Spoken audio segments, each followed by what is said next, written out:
कल बताया था मैंने कि ईरान अटैक मोड में है, डिफेंस मोड में नहीं है। यही मैंने एग्जाम्पल देते हुए बताया था कि ईरान ने यूएई के पोर्ट पर खड़े हुए यूएई के एक जहाज पर हमला किया और फिर अमेरिका के युद्धपोत पर 2 मिसाइल रॉकेट लॉन्च किए। यह आपको बता चुका था। अब सुनिए आगे की कहानी।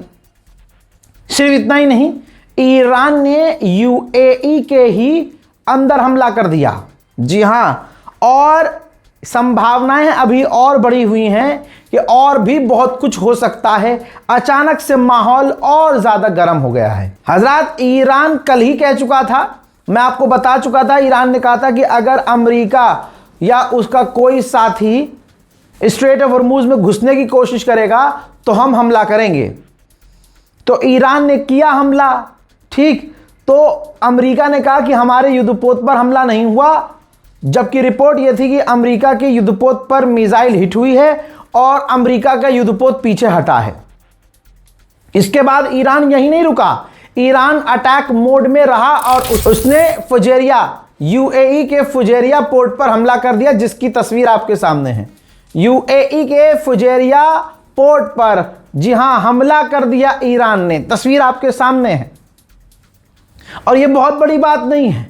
ईरान के लिए अब बाएं हाथ का खेल है, कहीं भी किसी भी अरब कंट्री पर उन इलाकों को, उन जगहों को निशाना बनाना जो अमेरिका से लिंक्ड हैं। ठीक है, तो अब आप समझ सकते हैं कि ईरान डिफेंस मोड में नहीं है, ईरान पूरी तरह से अटैक मोड में है, क्योंकि ईरान देख रहा है कि मिडिल ईस्ट में चल क्या रहा है। मिडिल ईस्ट में अमेरिका हथियार भेज रहा है, इजराइल को हथियार $900 मिलियन के कल ही दे चुका है, $990 मिलियन के, और लगातार तैयारी ईरान पर हमला करने की चल रही है। यही वजह है कि यूएई के ऑफिशियल ने यह भी कह दिया है कि ईरान पर हमला हो सकता है दोबारा, यानी दोबारा जंग छिड़ सकती है। यूएई पर ईरान ने हमला कर तो दिया, लेकिन हमले के बाद ईरान ने कहा कि यह हमारा कोई प्लान नहीं था, प्री प्लान नहीं था, अमेरिका का यह दुस्साहस था। घुसपैठ करने की कोशिश की, हमारे नाकाबंदी को तोड़ने की कोशिश की, हालात खराब करने की कोशिश की, जिसका रिजल्ट यह था कि हमने हमला यूएई के पोर्ट पर किया। जैसा मैंने आप लोगों से अर्ज किया, ईरान अटैक मोड में है, फिलहाल अटैक मोड में है। साउथ कोरिया का एक टैंकर जो स्ट्रेट ऑफ हॉर्मुज की तरफ बढ़ रहा था, ईरान ने उस पर हमला कर दिया और उसमें आग लग गई है। जी हां, आग लग गई है। अचानक से यह क्यों हुआ है? अमेरिका ने दुनिया के तमाम अपने साथी देशों पर प्रेशर डाला कि आप स्ट्रेट ऑफ हॉर्मुज से अपने जहाज निकालो, हम देखेंगे क्या होता है, हमारी तैयारी पूरी है। अब दुनिया भर के कई जहाज जब स्ट्रेट ऑफ हॉर्मुज की तरफ बढ़ने लगे तो जाहिर सी बात है, बौखलाहट में ईरान क्या करेगा? वो अटैक करेगा। वो वही कर रहा है। अब दुनिया के जहाजों को स्ट्रेट ऑफ हॉर्मुज की तरफ भेजकर जब ईरान इधर बिजी हुआ, यूएई के पोर्ट पर हमला, यूएई के जहाज पर हमला, इधर साउथ कोरिया के जहाज पर हमला, और भी कई जहाजों पर अटैक करने की ईरान ने कोशिश की। इसी बीच अमेरिका ने ऐलान किया कि हमारे 2 जहाज और 1 हेलीकॉप्टर स्ट्रेट ऑफ हॉर्मुज में घुस गए हैं और क्रॉस कर चुके हैं, स्ट्रेट ऑफ हॉर्मुज को क्रॉस कर चुके हैं।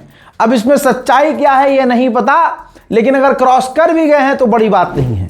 अगर आप देखेंगे तो अचानक से डोनाल्ड ट्रंप की धमकियां बढ़ गई हैं, ऐसा जैसे कि उसकी कोई तैयारी है, इस तैयारी का वो इंतजार कर रहा था, अब वो अपनी औकात पर दोबारा आना शुरू हो चुका है। डोनाल्ड ट्रंप जो कल तक किसी भी जहाज को रेस्क्यू करने को मना कर रहा था, एक बार फिर से अपनी बातों में नई बात उसने पैदा की और कहा कि जिन दुनिया के जहाज़ों को हम रेस्क्यू करेंगे, अगर ईरान ने उन पर हमला किया तो ईरान को हम नक्शे से मिटा देंगे। यही बात इसी गुलाबी सुअर ने कुछ वक्त पहले की थी, कहा था कि ईरान की सिविलाइजेशन मिटा देंगे। हुआ फिर ऐसा था कि सारी दुनिया जो खुद अमेरिका के साथ रहती थी और आज तक अमेरिका के गलत में, हर गलत काम में साथ दे रही थी, वो यानी जर्मनी का चांसलर और फ्रांस, ब्रिटेन, ऐसे देश भी डोनाल्ड ट्रंप के बयान के खिलाफ हो गए थे और अपने आप को अमेरिका से किनारे कर लिया था। अब सेम उसी तरह के बयान डोनाल्ड ट्रंप दोबारा दे रहा है। दोस्तों, तनाव बढ़ रहा है, चीजें बिगड़ रही हैं और आप जान लीजिए हो क्या रहा है। बता रहा हूं फिर से। दोस्तों, जैसे तैयारी ये करने के लिए अमेरिका ने, देखिए ये सीज फायर ये तैयारी करने के लिए था। मैं तो खुद ईरान के खिलाफ था, हालांकि औकात मेरी कुछ नहीं है, लेकिन as a viewer, as a reporter हम अपनी राय तो रख सकते हैं। और मैंने शुरू में ही कहा था कि ईरान को सीज फायर करना ही नहीं चाहिए। ठीक है, ईरान का नुकसान हो रहा है, तो आज भी तो ईरान के लोग कह रहे हैं कि जिल्लत की ज़िंदगी से इज्जत की मौत बेहतर है। तो गैप लेना ये ईरान को मुश्किल में डालेगा, और वो मुश्किल नज़र आ रही है अब। हालांकि ईरान उसको टैकल कर लेगा, लेकिन करना ही क्यों था भाई। अब आप देखिए, अमेरिका ने तैयारी कर ली, मिडिल ईस्ट में हथियार तैनात किए, मिडिल ईस्ट में अपनी फौज भेजी, इजराइल को हथियार भेज दिए, भेजेगा नहीं, भेज दिए।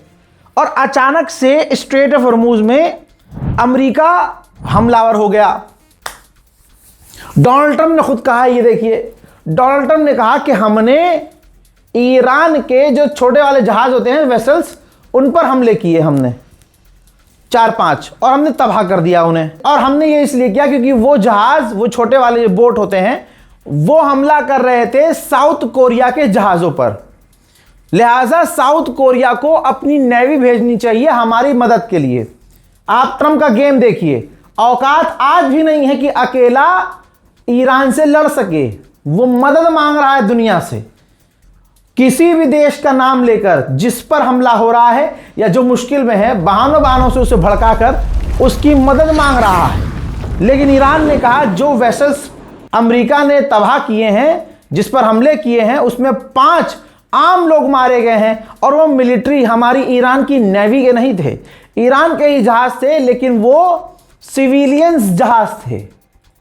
नेवी पर हमला करने की औकात अमेरिका की नहीं है। आज भी यह बात क्लियर हो गई है। उधर सुनिए, व्हाइट हाउस के करीब अमेरिका में गोलीबारी हुई है। वजह खुलकर साफ नहीं है, लेकिन गोलीबारी ऐसी हुई है कि व्हाइट हाउस बंद हो गया है। व्हाइट हाउस बंद हो गया है। इतिहास देखिए क्या हो रहा है इतिहास में। व्हाइट हाउस, ये जितने अंग्रेज होते हैं ना, ये पटाखे की आवाज से पैंट में हक देने वाले होते हैं, और खासकर सबसे डरपोक अमरीकी। व्हाइट हाउस के पास गोली चली और व्हाइट हाउस ही बंद हो गया। उधर अमेरिका के फाइनेंस मिनिस्टर ये भी भीख मांग रहे हैं, और यकीन जानिए ये भीख है। जो अमेरिका अपने आप को सुपर पावर समझता था, आज वो मदद मांग रहा है।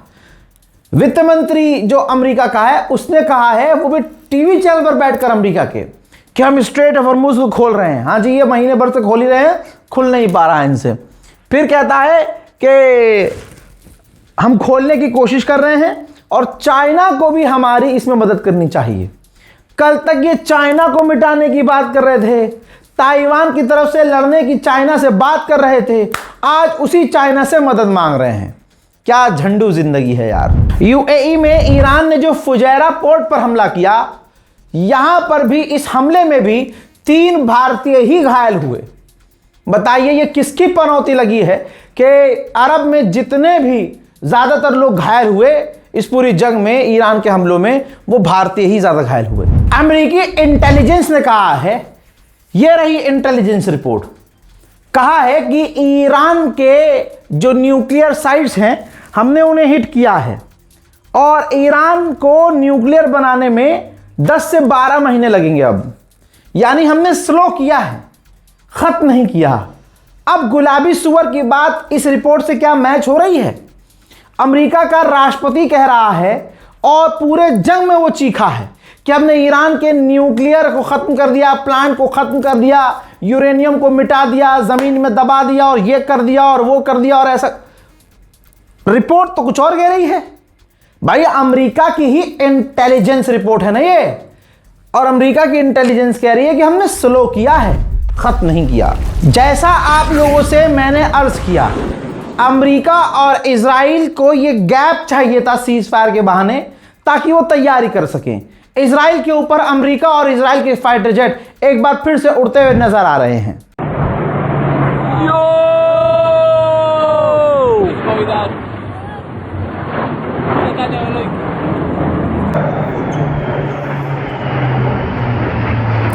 इजराइल की मीडिया का दावा यह है कि यूएई पर जो ईरान ने हमला किया है, उसके जवाब में अमेरिका ईरान पर हमला कर सकता है। भाइयों, मैं बार बार कह रहा हूं कि चीजें खराब हो रही हैं और अमेरिका को तैयारी करने का समय चाहिए था, जो मिल गया।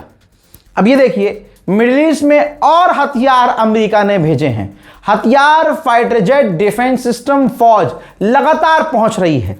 जब से सीज फायर हुआ है ना, तब से मिडिल ईस्ट में अमेरिका अपनी पूरी ताकत झोंक रहा है। ईरानियन ऑफिशियल ने खुद एक्सेप्ट किया है कि अमेरिका हमला कर सकता है, सो हम तैयारी कर रहे हैं। मोहतरम हजरात, आगे क्या क्या चीजें होने वाली हैं, नजर रखने की जरूरत है। चैनल को सब्सक्राइब कर लीजिएगा, रिपोर्ट को शेयर कर दीजिएगा और अपनी राय कि आपको इस जंग को लेकर क्या लगता है। क्या ईरान पर दोबारा हमला होगा? क्या अमेरिका और इजराइल और अरब मिलकर ईरान को धोखा देंगे? होने वाला क्या है? आपके अंदाजे में क्या है? कमेंट जरूर कीजिएगा। जय हिंद।